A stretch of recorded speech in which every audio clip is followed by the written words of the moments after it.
All right, welcome to the Christian Music Industry Podcast. I'm your host, Wisdom Moon, and today is actually our very first video podcast in person, because I've done a lot of virtual video podcasts, but I really shifted away from doing any like virtual podcasts just because I enjoy in-person conversations better. Yeah. So yeah, today I have my friends Jason and Skylar from Purpose Live. Hello, hello. Thank you for having us, Wisdom. Yeah, thanks for being here. And first of all, tell us what you guys do. What is Purpose Live? Well, Purpose Live is a company we founded in 2022, just after moving to Nashville. Really, we partner with artists on their live show. And we do that in many facets, but anyone who's looking to master their live performance and genuinely connect with their audience is what we do in a nutshell.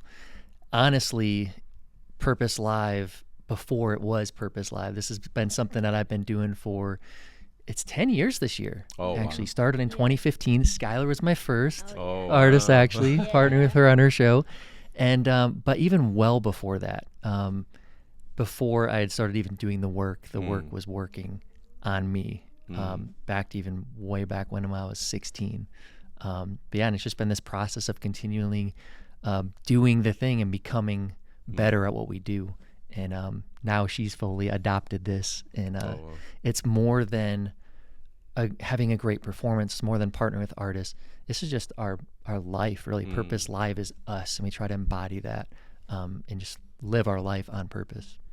So are you saying your first client became your wife? Is that what happened?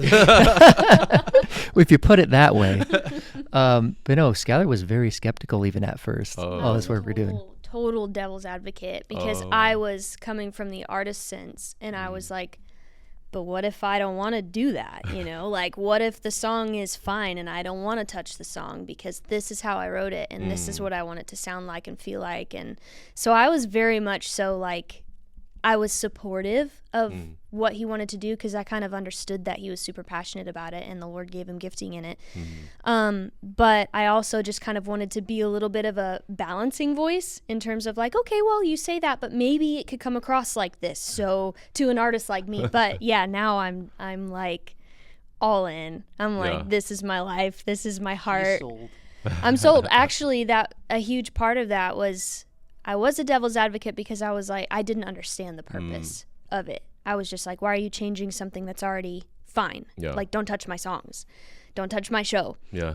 Once I started understanding the goal behind it is to actually make more impact, create more impact in a way that's genuine and true to who you are, and really just enhancing the person that you are and the songs as they are, then it all started clicking to me, and I was like, wait, this is amazing. This is everything. Wow. So it was kind of cool. I did do a little flip-flop. So for people that may have never worked with you, never have worked with anybody that does what you guys do, they may be skeptical maybe, or they may be just confused, like, what is this that you're talking about? Like, what do you guys actually do? So I would love for you guys to, maybe like practically speaking, let us know how you guys actually work with artists and what the process looks like. Yeah, I think we start with the end goal. What do they want, right? So like at the end of the day, you want to connect with your audience. You may not know that, but if you want this to be your career, if this is your ministry, you want to do it with excellence. And so foundationally starting out, if this is, it's the music business, right? You make most of your money as an artist from your live show. And that's generally where we spend the least amount of time and energy and resources investing in that, because it's all about, we're in Nashville, right? Greater Nashville area. It's all about the song. Yes, you have to have great songs, but that's just the starting point. So now you have this song, you have these songs. What do you do with it? Well, you put it out on streaming platforms. Maybe it connects on social media, but then you have to go out and play it at some point. And so you go out and play to people, but is it truly connecting the way you want it to? Are people just coming up to you afterwards and saying, oh man, you sounded really good. I really enjoyed your voice. Or is people coming up to you, what you shared really spoke to me. Man, your set, it was just like this experience I was on the entire time. And the difference between, you mentioned some people may not know what they do. And that's on us to articulate that. You know, I had an artist friend years ago that was like, I was talking to him a little bit, and he was still in the development stage, still working on those songs. And he's like, I don't think I need what you guys do. And I'm like, well, that's on me because we're not articulating it well, right? And we're like, the outcome for some of these people is like, some of these artists we worked with, they're like, a song arrangement we worked on, for instance, one artist messaged me, he goes, man, there wasn't a lot of people in the audience, but there wasn't a single dry eye from when we played that song. Or that was the longest signing line I've ever had. People were coming up to me in tears saying how much my music impacted them. She's like, and that was the most fun I've ever had on stage. We had another artist text us where they've been doing a lot of these repeat events. He goes, this was the biggest turnout I've ever had. I set a record-breaking night of attendance. And so, like, that's the outcome, some of the results. But what we do, you know, we start with, well, what is your goal? Do you want to connect with your audience? What is your message? You know, because you have this, it's more than just the song and the story you have, but how do we connect who you are to your audience?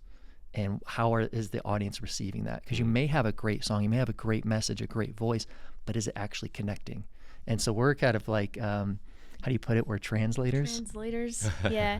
How do we get your heart and your message and your music translated effectively to the audience, to where they're walking away fully understanding what your heart was, what your message was, and kind of the heart of your songs.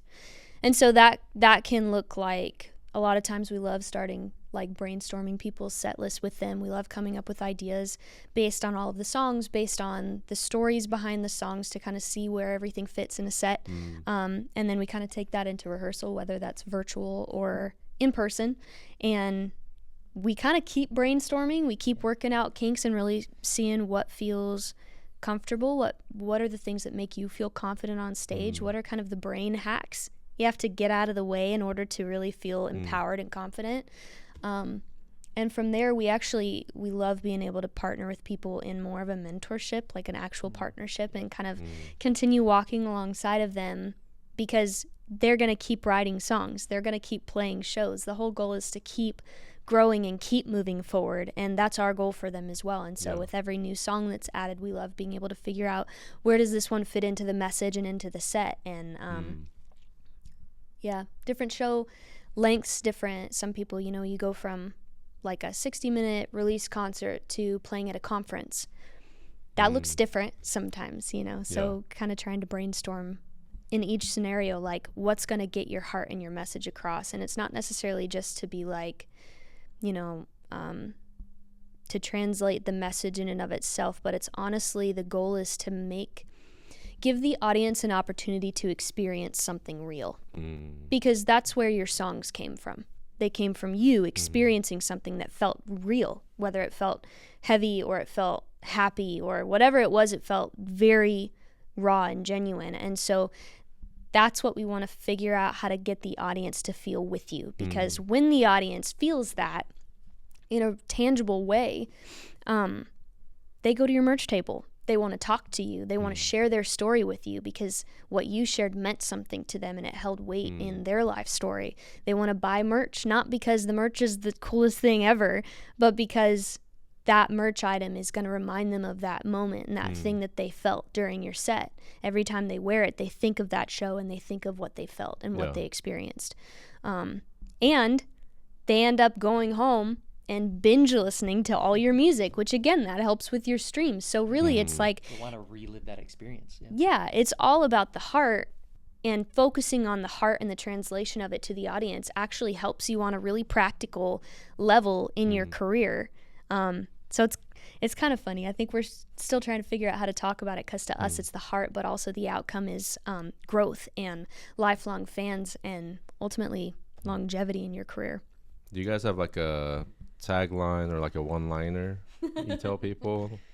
Oh goodness, what's purpose life? We've changed that so much recently, 'cause we're still just tweaking. It keeps morphing. You know, helping singers and musicians master their live performance. You know, create longevity in their career by mastering their live performance. Because that's what everyone wants, right? Like longevity. You want, you know, to have a successful ministry, whatever that looks like, or to have a successful career, whatever that is to you. But like everybody wants to do it for as long as they can, as long as God keeps opening the door for them to do that. And like, so how do you do that? Well, it's by doing it with excellence to begin with. And really for us is the why are you doing it in the first place? Coming back to that purpose. And when you find purpose in yourself, in your performance, and you can communicate that and connect with your audience with it, that's really how you master your live performance and create that longevity. So yeah, what would you say your why is? Like, why do you guys do what you do? And, you know, starting a business, especially all alone, like, you know, without investors, like, it's a lot of work and a huge step of faith. And I've started multiple businesses, so I know like how much work it takes and how sometimes scary and stressful it is. And especially working in music, and especially because I think you guys work with a lot of independent artists, and I've worked with a lot of independent artists. They're broke, you know, they don't have a lot of money. Right. So yeah, what is your why? Yeah, no, we say that all the time. Is it's a terrible business model to try to make your living off of starving artists, right? No, I think I touched on it earlier, but going back for me, really started when I was 16 years old, because I saw that personal transformation. I mean, all my life. So I grew up playing drums at the age of 4 years old. Oh, wow. And, you know, playing my dad's drum set. I can barely reach the bass drum pedal and hi-hats closed. There's videos of me when I'm 5 rocking out in this little Winnie the Pooh t-shirt. My dad's playing guitar, right? And all my life playing in my parents' basement, just seeing this like old brick wall, right, playing in front of. That was the one thing I always envisioned myself doing, was being a part of a genuine music ministry, but then having the grand live show and the tour bus and all the things, right? Yeah. And God gave that to me over the course of my life here. And but as I just slowly kept developing this, I remember I was 16 years old, and those who know me knows I'm very passionate about music, live performance, and soccer, whether it's playing or watching. Okay. And so I'd played soccer all my life as well. Started around the same age of 4, I believe. And so I was 16 years old, and I say that about soccer because I was playing this show with a broken hip. I broke my hip playing soccer. My junior year of high school, 16 years old. And I remember when it happened, I was joking about it. I'm like, man, I'm not 60 having a hip replacement. I'll be 16 having a hip replacement, you know? I broke my hip, and I'm playing this show. And it was this point in time where I was just learning how to twirl my drumsticks, but like learning how to where I could twirl it while playing and like off of different beats and stuff. And someone had a camera and videoed this show. And I remember watching it back, and you'd think, well, it's understandable. You're playing with a broken hip, right? You're probably your facial expression probably be wincing in pain every now and then, right? Because it would lock up on me. But I watched it back, and I was like, man, I know I'm having a good time. I know I love what I'm doing, but you can't tell it all. You know, I twirl my drumsticks. It's cool. Zero facial expression. Like I would move a little bit, sit back up, stiff as a board. And that moment, watching that show back, the greatest revealer to me, like looking at yourself in the mirror, really dissecting that, I'm like, I got to change something. And so I want it, if I'm having the time of my life, if I'm really enjoying that, God's allowing me to do this, I need to be showing that. So it just set me off on this course to be looking up other drummers. How can I better myself to perform better? And I didn't even know at the time that this was a thing. You had like live show producers, or whatever title you want to call us, live music producers or performance coaches, whatever label you want to slap on it. I didn't know that was a thing. And when I finally did, I'm like, if I ever stop drumming one day, I want to do that. I want to teach people what I do. And then fast forward all these years, we were just speaking at a camp last year. And this camp director, where they're all 3 days, came up to me, goes, the cool thing was, so we taught all 3 days speaking on performance. And then one of our artists we worked with for many years was performing that night, and I played drums with him. And so the camp director comes with me after seeing me play. He goes, everything you do everything you teach. And I'm like, you know, man, thank you so much. But I'm like, actually, I don't do what I teach from what I do. And so like, for me, it's been that outcome, right? No matter if I'm performing drums with an artist at a show or playing even at a church worship team. I was gonna to say, yeah. Yeah, that church in South Dakota, we were filling in one time at a church worship team, and there was a line of like a dozen people waiting. Lined up to talk to the drummer at a church. Tell me how that makes sense. And they're all saying the same thing, because you're visually expressing, right? I really believe Romans 12, offering our bodies a living sacrifice. Like, this is a reasonable act of worship. We're not even talking about extravagant worship, but when you can show what you're playing, show what you're singing, that you actually believe it and are passionate about it, and let that overflow, people really connect with that. Even in the worship sense. We want people to see Jesus. Well, let's show that Jesus inside of us and express that to them. Yeah. And so a dozen elderly people were lined up and saying the same thing. Man, your drumming blessed me today. Hey, man, you hit those drums really hard. You're powerful playing. Dynamically, I was playing quiet, but like visually, expressively playing big. And this last gentleman was in tears coming to me. He's like, you blessed me so much with your drumming today. And it's not like I'm the worship leader. I'm not saying anything. I'm not, I'm just playing drums in this very dark drum cage they had on stage there, right? But like, everybody has a role to play. And just because maybe you're the drummer like I was in the background, or a bass player, a keyboard, and you're not saying anything like the worship leader or the singer, doesn't make your role any less significant, because God can use that powerfully. Yeah. And so through that own transformation in my life and how it affects others, that's why I do what I do as far as teaching. And then Skylar has her whole part as well. Yeah. Do you want to share about that? Yeah. Well, and I was even just thinking, we were having a meeting the other day with someone that hopefully we're going to be working with, and he was talking about the reason why he reached out to us was because he's been playing and doing shows for a while, and one of his recent shows, he said that someone came up to him after the show saying that they were planning on ending their life later that night, and them going to the concert was kind of their last ditch effort of like, is there still something to live for? Wow. And they ended up giving their life to the Lord. And so he was like, I'm looking for somebody to come and help me build something that's purposeful, because now I know that what we're saying and what we're singing in the music we play matters. Like, it's making a difference in people's lives. And when I look back at my career as an artist, I just think of all of the people who would come up to my merch table and say, I like your songs, your voice is so good, you're, blah, blah, blah, blah. And the difference it makes when we work with artists and they have people coming up to them saying, you just changed my life. I didn't know God saw me that way. I didn't know he cared. I didn't know you have experienced something I've gone through. I felt like I was alone. Like, that matters.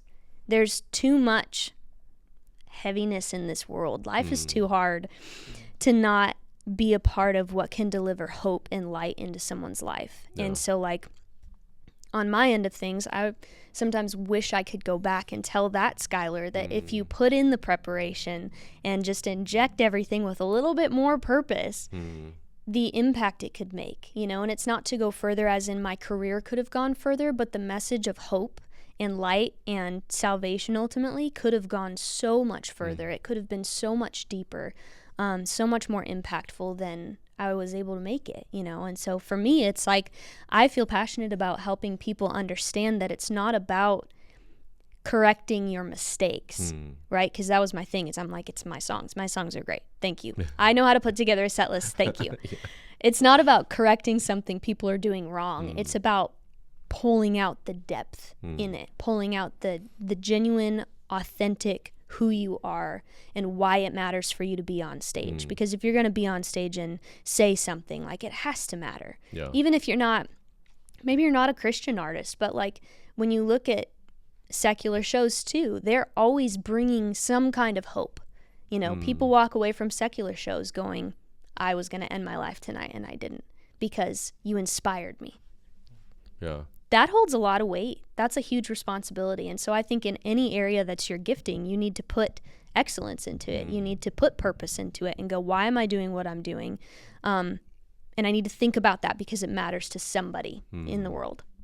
You must go to like pretty wholesome secular shows, because some secular shows are crazy. There's people drunk out of their mind or high. There is that. Yes. Fights. Yeah. Well, honestly, I don't go to a lot of shows. I didn't go to a lot of shows growing up at all. That's an audio backstory. I didn't know I was an audio person back then, but I totally was. Oh. But it's definitely fun being able to go to shows now and experience them in a different light and be thinking like, you can tell when somebody's thought about it. You can tell when they care about how this is going to impact the audience, even if they haven't worked with someone, or if they have, you can tell there's a difference between that and when someone gets up and just plays a list of songs that are songs they're obviously passionate about, but they don't fully understand why it matters to the audience to hear them. I don't know. Yeah. Several years ago, I worked with an artist who was, in development, and he had a really hard time on stage. Like, he was phenomenal, like, singer, songwriter, but on stage, he was pretty much always kind of like hiding behind his keyboard or instrument. And so we hired a stage coach or performance coach, and it was like pretty much like, as far as what I remember, it was one session, maybe 2 hours, and mainly what I remember is she would tell the artist, when you're doing this part of the song, you should come out from behind the keyboard, stand over here. When you sing this part, go over here and stand over here. And recently I got to actually like work with you guys with an artist, because I've known you guys now for, I feel like, about a year. Yeah, it must be. Yeah. Like first met you guys at probably like a show or something small, like Writers Round or something like that. And I feel like also you guys have like two different lives.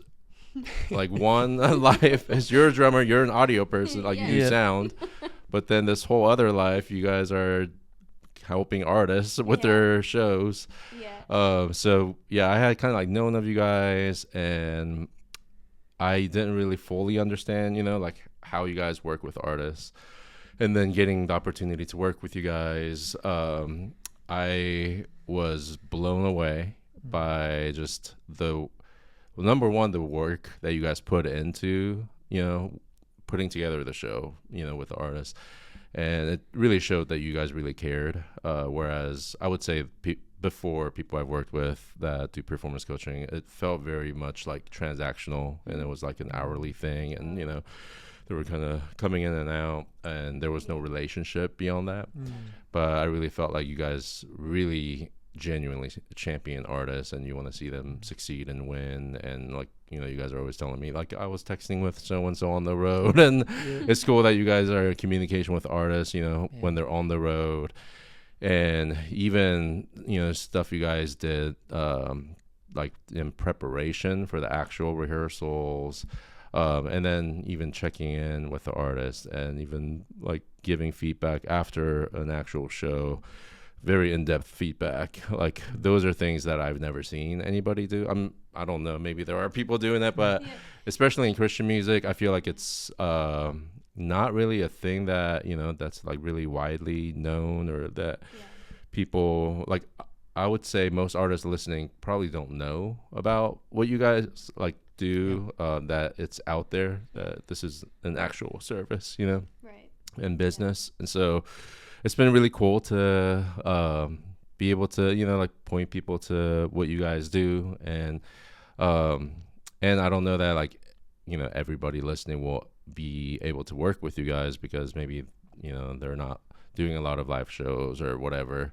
But I wanted to have you guys talk about a new resource that you were developing for really anybody that can read. That's a good way to put it. No, for sure. Well, first off, thank you for that. I mean, that's our hearts, is really that, like as Skylar mentioned earlier, like the mentorship. We really want to come alongside them, because why just have the one and done? We want to, because like you're gonna have questions later. You go out and play the show once, a couple rehearsals, okay, you're maybe a little more confident, you're maybe a little more comfortable to go play this show or this tour, but then you get back and it's like, oh, it's not as dialed in, because as we've noticed, I mean, as soon as you get on stage, adrenaline takes over, and then you go back to what you know. And maybe there were some bad habits, or because not many people actually work with somebody on their performance and they have no idea, like, oh, that's a little awkward, or we can get better in this area. or maybe my message isn't fully connecting like I would like it to. And that's what matters to us. And that's where we start in that preparation in the music and everything else. Or a lot of different services. But yeah, to your point, we wanted to make a resource to where maybe people, if they're not fully there yet, able to work with us, or if they're not playing as many shows, it can apply to even churches. Like, how can we still serve people and meet them wherever they are? And even ones that have been performing for a long time, even if we wanted to give a resource to them. And so we came up with this book, Crafting the Perfect Set List. And this is something that we have perfected over the years, and we're continually to perfect, right? To where we wanted to make a template of like, here's the longest show you could possibly play. This is what it could look like, and you can scale back from there. And yeah, it's just been so cool to see that develop. Well, it's cool too, because it's not it must be the Lord, because we figured out a way to make it so that we're not telling people which song goes where, because we can't do that. We don't know their songs. But what we did is we figured out kind of what we've seen work and what has worked with every single one of our clients as far as experiences that need to happen and which order those experiences come in, right? And so, for example, you can't really come in with your core message song and your vulnerable moment, your first step on stage, because the audience is kind of like, whoa, I don't know you. I don't need your problems right now. Like, whoa. And so we actually go into a lot of audience psychology in that book as well to kind of explain why these experiences are in the order that they're in. And so the goal with it is to be able to use that as a template for whether you're doing a 90-minute show or 60, 45, 30, 15, just playing a couple riders round songs. The whole goal is to get you thinking of what experiences do you want the audience to have during your set. And you decide which songs fit into that flow. You decide which one of your songs is your kind of wrapped around your core message, or which ones are super upbeat and happy and easy to sing along with, etc. So it's been a labor of love, because I think he kind of wrote something up and then I took it and pulled it apart and put it back together. And we had his dad's actually a writer and an editor, cool. And so his dad has been a part of this process with us, pulling it apart, putting it back together, and my mom. Writing a book is a lot of work. Oh my gosh, I didn't know it was like, I think we've only been working on it since August. So in the grand scheme of things, I'm like, this is not that long. But sometimes in the middle of it, I was like, oh my goodness, it's still not done. But anyways, we're very excited about it, and there's been a lot of heart put into it. We've really tried to make sure that everything that's said in this book, it's not really storytelling. There's not really fluff at all. It's all practical. Like, you could take this into your rehearsal, sit down and look through it and be like, how am I going to put it together based on this? And the goal was to be able to work with people that maybe they don't need to work with us quite yet. But my mom, who did kind of act as a proofreader for us multiple times, she's a worship leader. And so she was even reading over it, and she was like, man, I read through it the first time, and I'm kind of actually excited to go plan Sunday's set, So it's cool because it applies kind of across the board, whether you're playing a concert, a coffee house, or a church worship service. So we're excited about where this book can go and how it can help. That's awesome. And that's like on Amazon and stuff. On Amazon, on our website. Cool. Awesome. So I'm going to ask you some maybe controversial questions. Ooh, okay. I like to go there with people. We got to get the views. Yes. Those will all be the headings for everything. So I have a couple of things. One, there have been debates and arguments about, is leading worship a performance? Ooh. Some say it is. Some say it's not. Some say, you shouldn't think of it as a performance. Some people say you're on stage singing, that's a performance. What's your take on that? Oh, goodness. Thoughts right away? Oh, my goodness. Okay, so where are people supposed to look if we're supposed to be leading them into the presence of Jesus?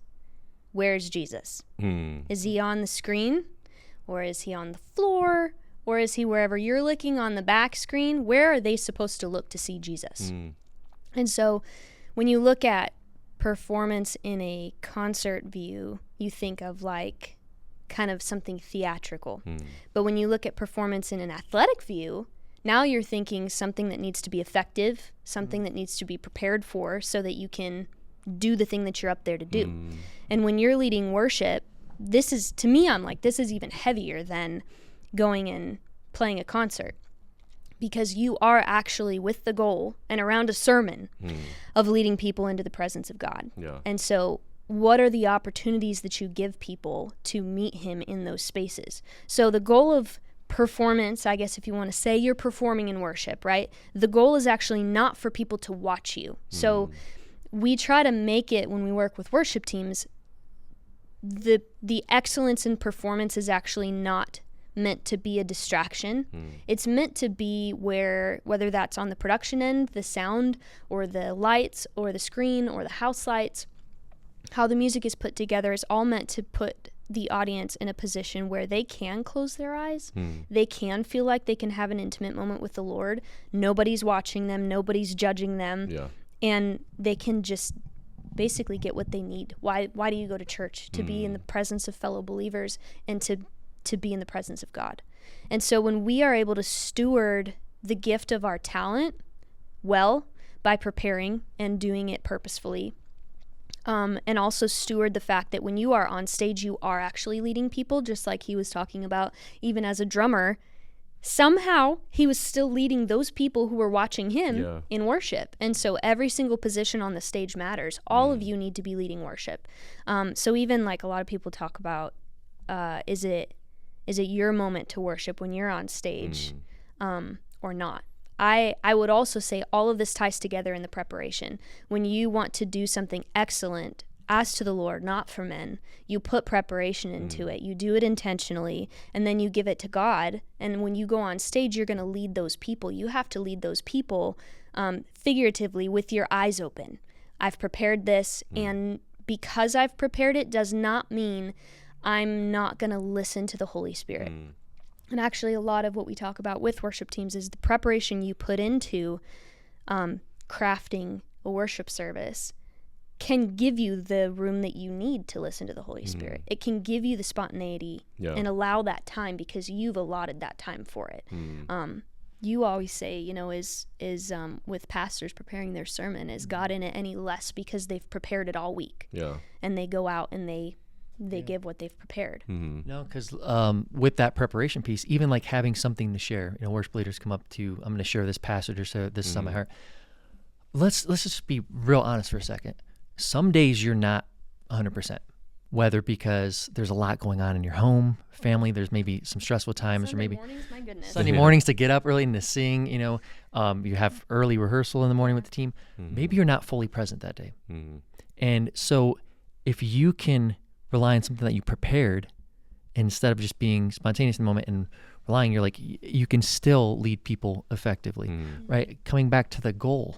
I got in this conversation actually with this heavy guy, Australian accent, Australian accent back in the day. This artist I goes, thought you were saying heavy guy. No, sorry. Yeah, that really heavy Australian guy. It was really offensive.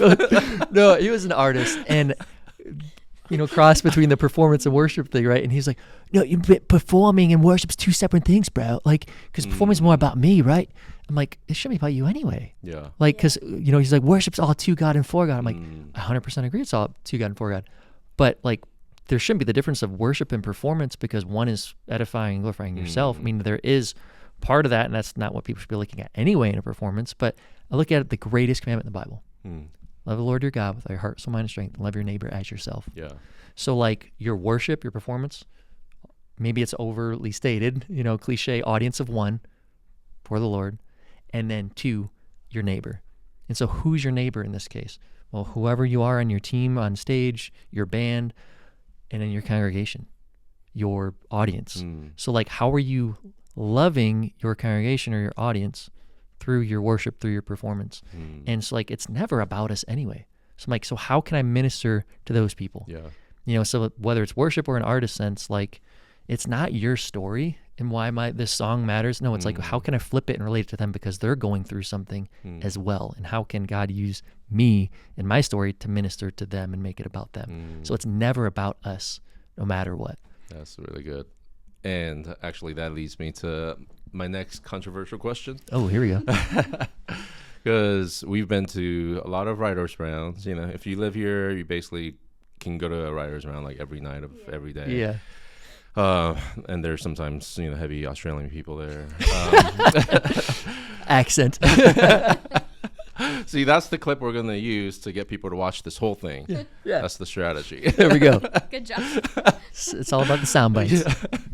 So sometimes I go to these writers' rounds, and one of the 4, whatever number of people that are on stage, they will take up like the whole time. They'll tell a story for like literally 10 minutes before they play the song. Yeah. And it's more like a sermon. You know, like a lot of times it feels very preachy, and it is all about them and their story. And I'm like, just get on with it, you know, like play the song. And then you sometimes see writers that share the story of the song, but they do it in a very like powerful, effective way that doesn't take more than, you know, maybe 2 minutes. And people are in tears. You know. Yeah. So how do you guys feel about somebody, you know, artists that share like a very lengthy story and versus maybe, you know, people that share very short stories or maybe not even a story? What do you think?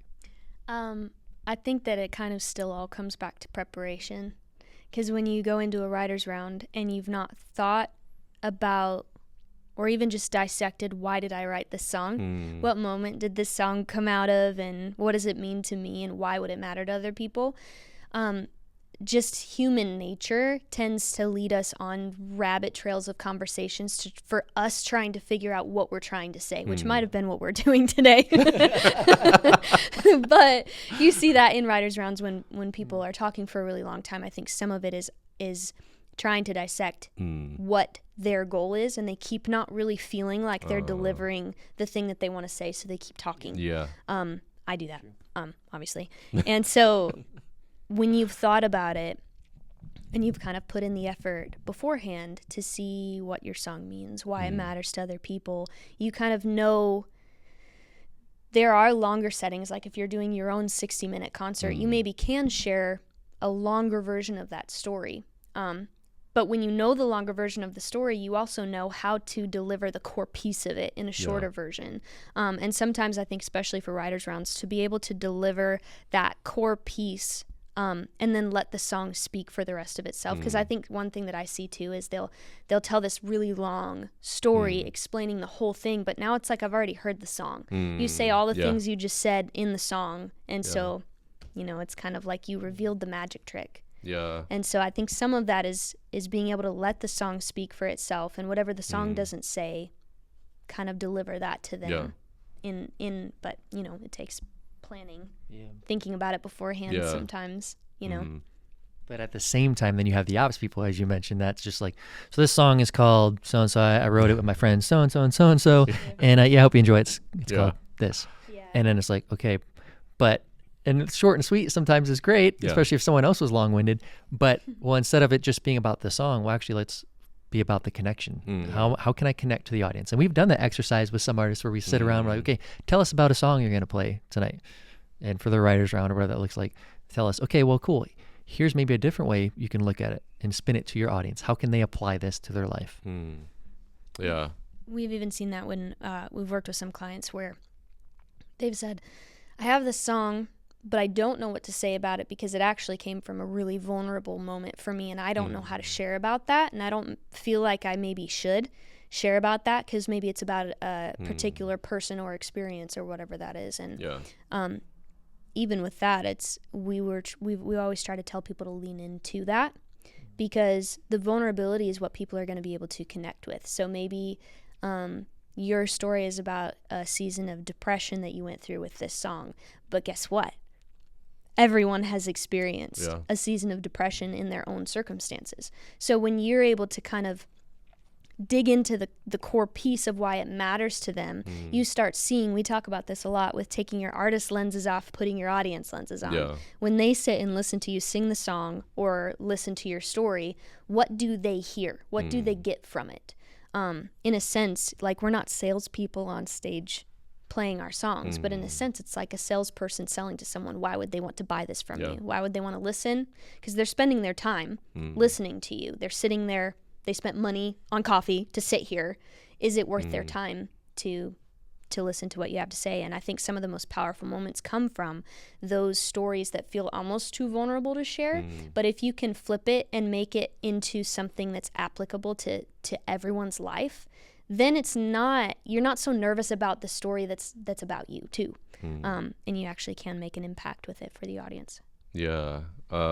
Sometimes I feel like some artists approach song story sharing as a way to, or maybe they're not consciously doing it, but it becomes a way for them to take their burden and like put it on somebody else. Yeah. And the listener all of a sudden feels this burden versus helping the listener take the burdens off of them, because wow, there's somebody that relates to my story and they wrote a song about it.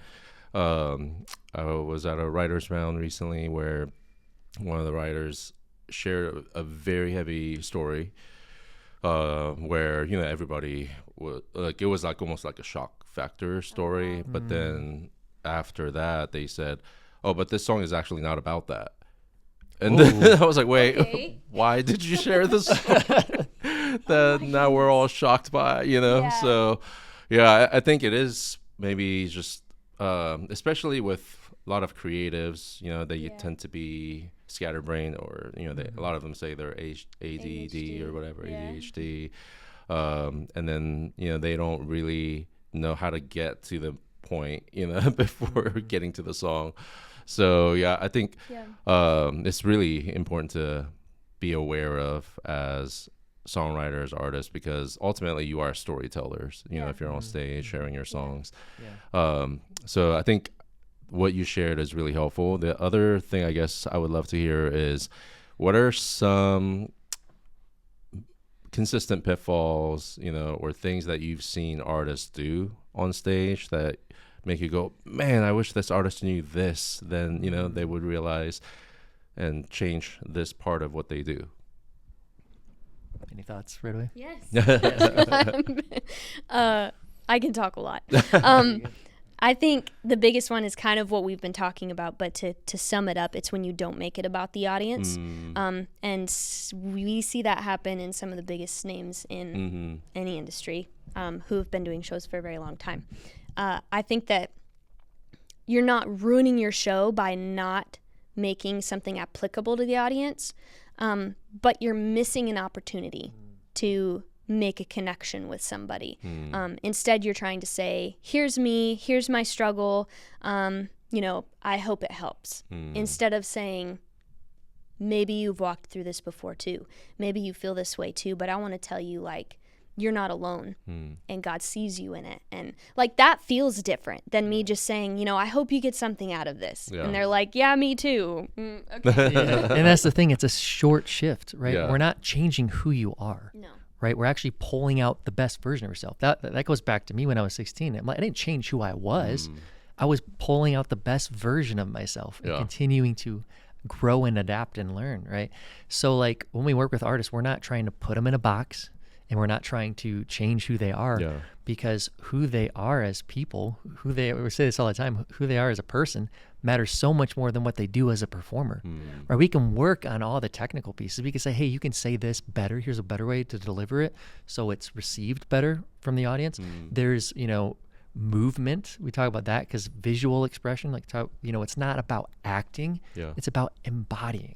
Like, do you actually believe the words you're singing? Do you believe the parts you're playing? Like, can you visually express that? And when you can, and when you visually express that to the average audience, they can now hear what you're playing. They can actually hear what you're saying and singing because they can see it. Because 60% of all communication is visual, body language. 30% your tone and your emotion, your heart.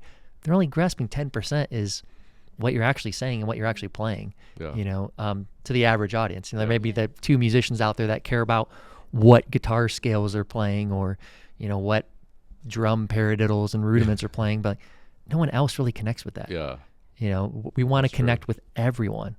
And so that's been some of the biggest stuff for us is those, it's just short shifts. I mean, we're not, trying to reinvent the wheel or who they are. And we can tell because there's been some times where we present a talking point, like here's a guide, an idea for you, mainly when we've worked remotely, like here you can introduce the band and here's enough time to do all this, and then they go and say it verbatim, and I'm like, no, that's how Jason would say it. Don't say how I would say it, say how you would say it, because that's totally different. So I would say the other one is eye contact, and this goes from Writers Round specifically, we'll talk about just for a second. I think Writers Rounds are so cool because they're an intimate setting. They're built for connecting with people. They're built for storytelling, which is really cool. It's hard, though, to connect with people if you talk at them before the song and then disengage and look at the back wall or close your eyes the whole time, every single song. If people close their eyes, maybe then they can just enjoy the experience. But it's kind of, there's a breaking connection that I don't think we think about sometimes. And as an artist, I understand sometimes that comes out of the fact that people are sitting so close in front of you. Like they can see like your pores, right? It feels kind of uncomfortable. And so I get it 100%. And so that's something you just have to become aware of and start practicing this. Like, ooh, I need to look at someone while I'm singing. But even in a big scale, do you remember Group One Crew? Yeah. Oh, yeah. Oh, my gosh. I listened to every single one of their albums. Yes, same. But I didn't listen to every single one of their albums until after I saw them live. And this was one of the few concerts I went to when I was very little. I don't even know how old I was. I was very short, though. And I had to have someone guide me all the way to the front of the stage. And I liked one of their songs. That was it, because it was in some dancing video game that I had. So I wanted to go up and listen. And no, it wasn't that, but it was awesome. It's a Christian one. Yeah, exactly. Come on, I was homeschooled. It was always Christian. but I was able to get all the way to the front of the stage when they were playing. And Blanca looked me in the eye for one sentence of the whole show. One sentence. And I was like...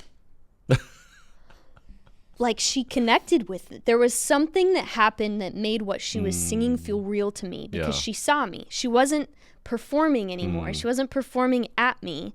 She was singing something for me.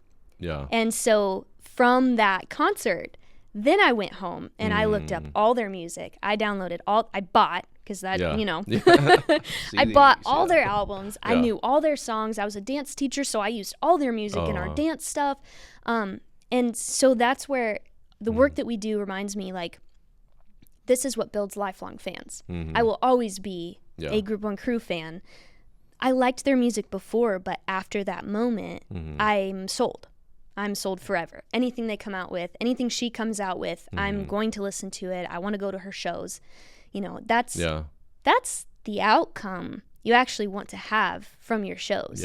The goal is not just like, I want to make money and have millions of fans, but those are the things that keep you going. So what can you do to connect with people in a real way that keeps them coming back so that you have people to continue serving? Anyways, that was a tangent, but eye contact. That's great. Yeah. Is the audience seen and heard and like understood, right?